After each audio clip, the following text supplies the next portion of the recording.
Att den eviga freden inte är evig brukar vi snabbt glömma. För när hotet mot Sverige växer sig starkare får vi bråttom att bygga upp vårt försvar igen. I det här avsnittet kommer vi att utforska och dokumentera en välbevarad militär infrastruktur från 40- och 50-talet som berättar en spännande historia om en tid då krigets vindar blåste hårt över Sverige.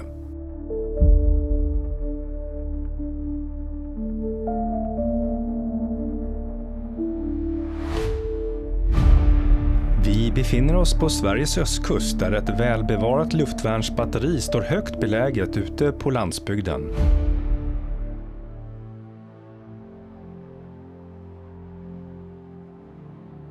I början av 40-talet ansågs att luftskyddet för Stockholms örlogsstationer vara odugligt och man var nu införstådd med att plötsliga flyganfall kunde ske även om Sverige inte var i krig.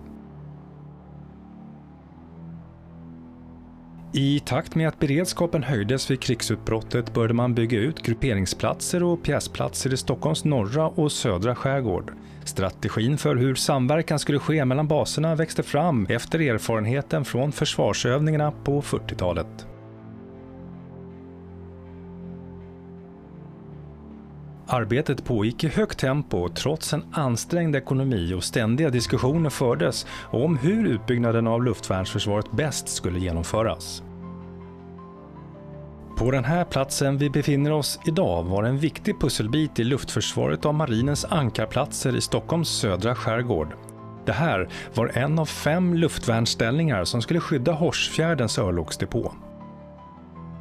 Hårsfjärdens örlogsdepå var en viktig örlogsstation inom den svenska marinen, aktiv från 1911 till slutet av 60-talet då Musköbasen tog över. Örlogsstationen omfattade anläggningar och ankringsplatser vid Berga, Vitså samt på öarna Märskan, Vitskan och Gålö.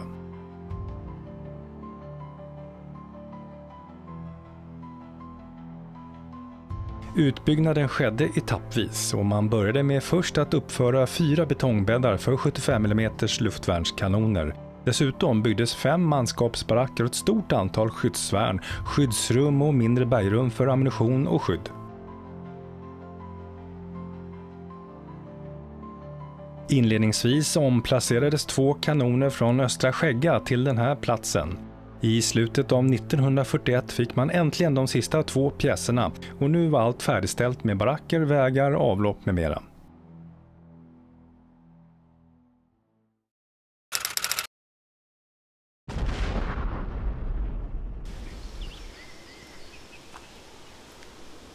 Det här är då den första pjäsplatsen eller ställningen och numreringen av pjäserna är min egen referens. Hur den ursprungliga numreringen var kan jag faktiskt inte säga. Men som sagt, det här är den första pjäsplatsen som har djupa nischer och små skyddsrum. Den här skiljer sig från andra, fjärde och tredje pjäsen. Luftvärnsställningens historia är väl dokumenterad fram till andra världskrigets slut och under åren uppgraderades luftvärnsställningen till kraftigare automatkanoner.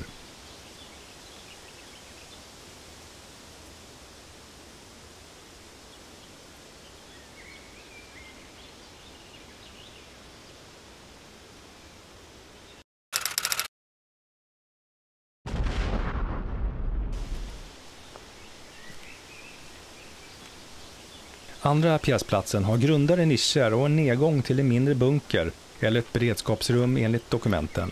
Här förvarar man förmodligen ammunition till pjäserna.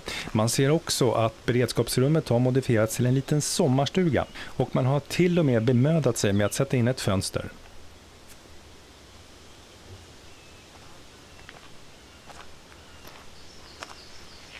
Totalt uppfördes ursprungligen 38 skyddsvärn på platsen och ett antal av dessa finns kvar idag. Vid full beredskap skulle hela 150 man springa omkring på den här platsen.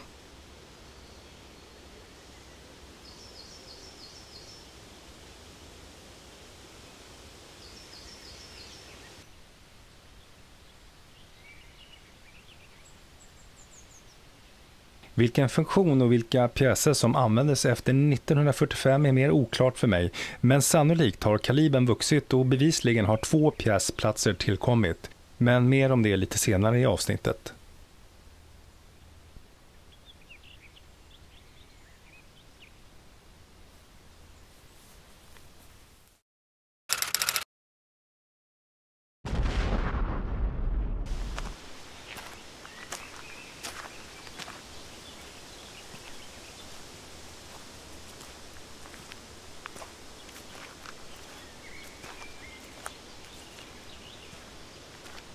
Tredje pjäsplatsen har en fantastisk utsikt, återigen med grunda nischer med ett beredskapsrum med bevarad journaltavla där fukt och temperatur skulle journalföras. Här såg man också aktuell stuvningsplan för ammunitionen för beredskapsrummet.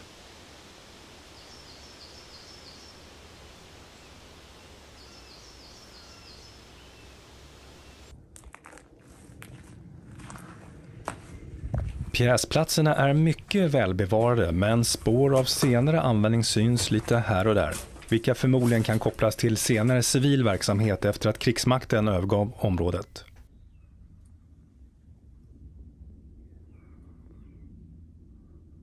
Nedgångarna till utrymmet under marken är så kallade beredskapsrum och hur detta utrymme skulle användas i praktiken har jag inte lyckats hitta information om. Runt 1945 ersattes de tidigare 7,5 cm kanonerna mot kraftfullare 10,5 cm automatkanoner.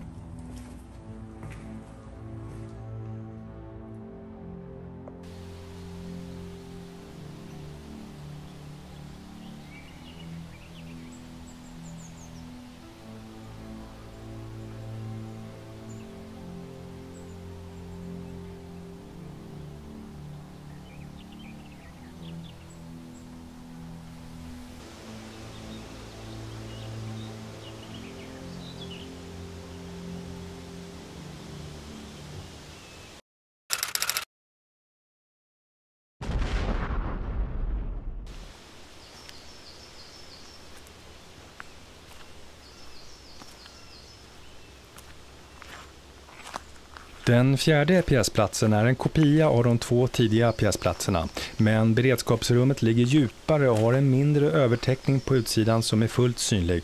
Här nere har man kastat ner allsköns bråte, vilket naturligtvis inte hindrar mig från att gå ner och ta en titt. Grunda nischer finns likt vid pjäsplats 2 och 3.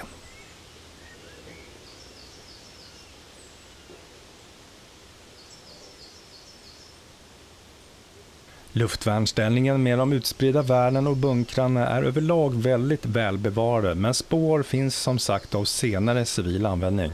För här uppe bland pjäsplatserna fanns tidigare en ställplats för husvagnar som är idag tack och väl borta. Detta förklarar varför man kan hitta moderna elledningar och vattenutkast här och där.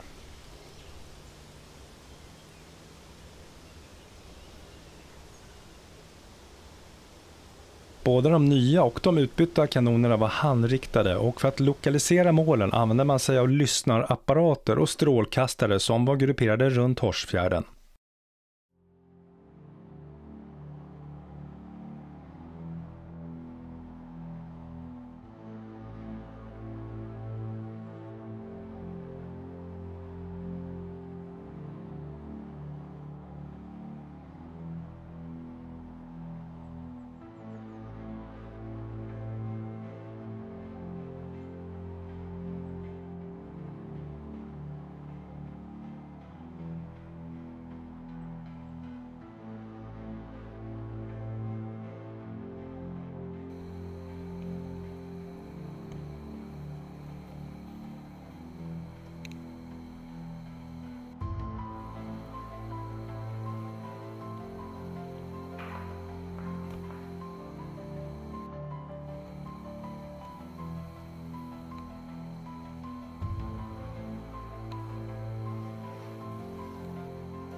50 pjäsplatsen har djupa nischer. Här ser vi också tydligt de ingjutna stålplattorna och en stålögla som är placerad klockan 12.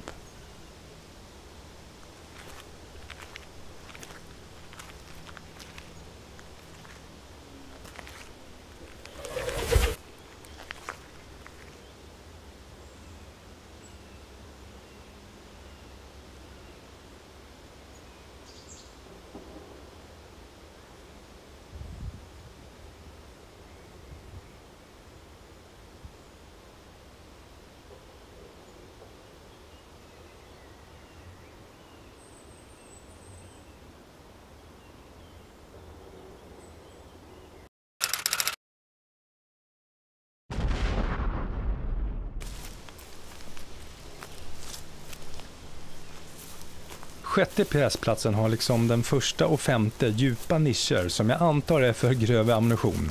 Ursprungligen bestod ju luftvärnsställningen av 4 pjäsplatser och idag ser vi bevisligen 6. Flygfotot från 70-talet visar tydligt 5 pjäsplatser, men bilden från 60-talet är censurerad, så hur och när det femte och sjätte batteriet tillkom är oklart.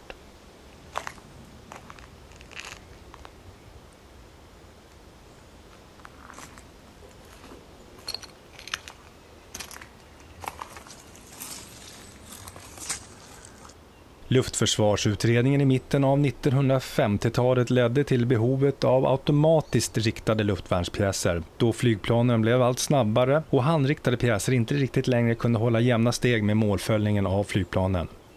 Därför beslutade man att köpa in luftvärnssystemet M48 med invisning genom radar från det schweiziska företaget Contraves, som numera är en del av Rheinmetall.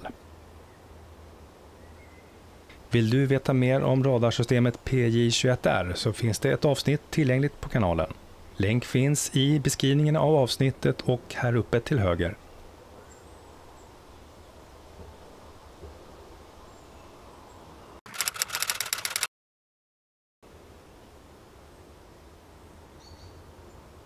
Då har vi kommit fram till ett bergrum. Och bergrum är väl kanske att ta i. Detta är en ammunitionsdurk och det lilla bergrummet är helt utrensat idag. Det finns inte så mycket information om hur det såg ut här inne och avsaknaden av betonggolv avslöjar att det knappast kan ha varit någon långvarig eller frekvent förvaring av ammunition. Förmodligen har bergrummet modifierats på senare tid av privatpersoner.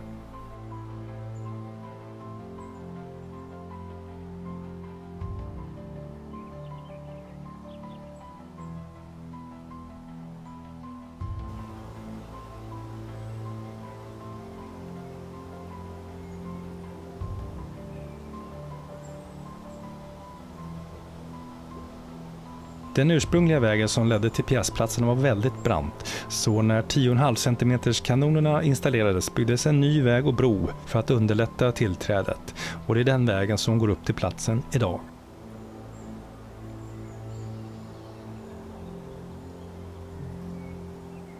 Horsfjärdsområdet kränktes ett antal gånger under andra världskriget, bland annat av tyska transportflygplan av typen Junkers Ju-52. På grund av det dåliga vädret sköt man bara av ett antal skott utan hjälp av strålkastare, och det skulle dröja några år innan radarn gjorde sitt intåg i luftförsvaret.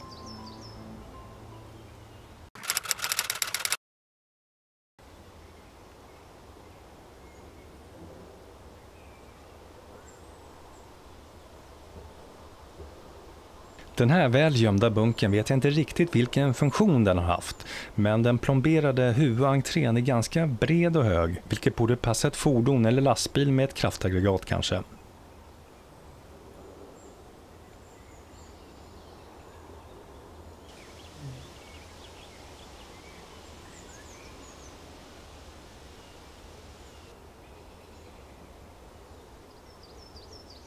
Helt klart att vi har hittat en bunker här. Stålluckan kanske gömmer nödutgången här uppe, och kommer man mycket nära möts man av den karaktäristiska svala bunkerdoften.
Den här betongkonstruktionen är det så kallade eldledningstornet.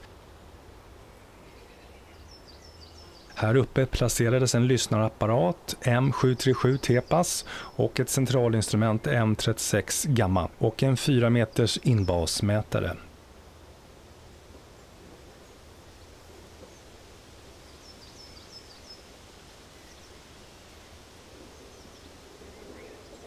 Under beredskapstiden tilldelades soldaterna eluppvärmda overaller för att kunna klara av de extremt kalla vintrarna på 1940-talet.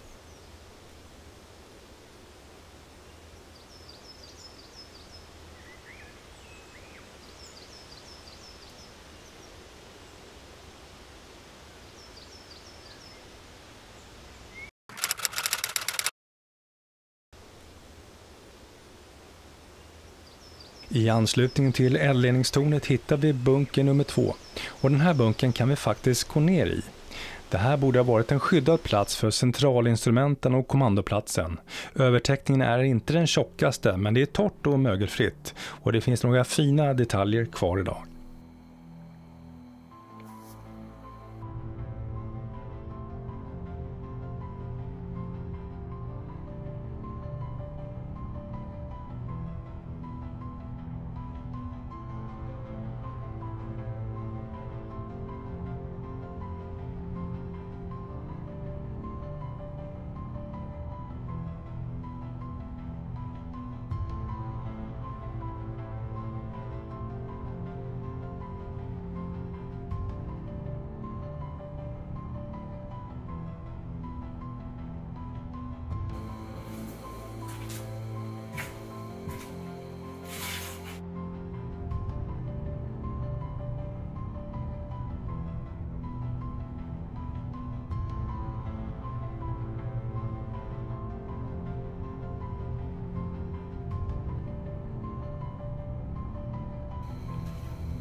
I januari 1943 skänkte målaren och luftvärnssoldaten Albin Amelin den här oljemålningen som avbildar en del av platsen vi besöker idag. Under beredskapstiden var tavlan utställd på manskapsmässen här och idag kan man se tavlan på Vaxholms fästningsmuseum.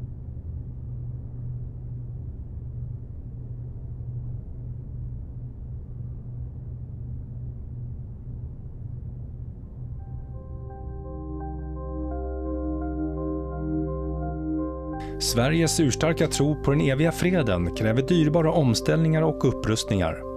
Efterlämningen av en luftvärnsställning från 1940-talet är ytterligare ett exempel på att ett funktionellt försvar kostar.